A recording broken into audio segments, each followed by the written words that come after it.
class, hope you are good. In previous lecture we have discussed about the basic concept of global marketing before the understanding of how global markets are assessed.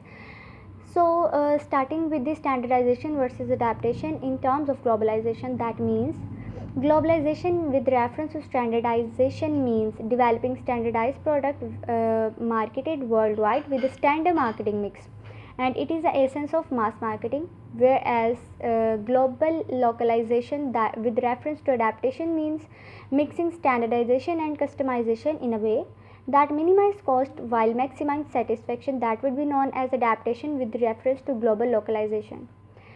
It is the essence of segmentation, and in this point we think globally and act locally.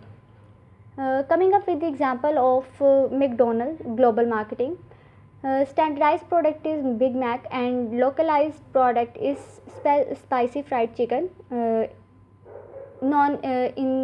much known in Malaysia especially, and in brand name is I am loving it, and in Malaysia Malaysian codes and Malaysian models are used. And price of Big Mac in US is $3.10, while in China its price is $1.31. That is the example of global marketing, McDonald's. The next which we are going to discuss is management orientation, and the first point which come after that, ethnocentric orientation.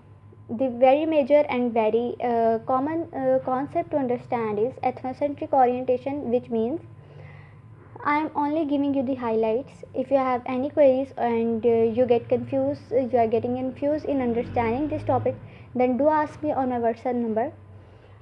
Okay, in ethnocentric orientation, home country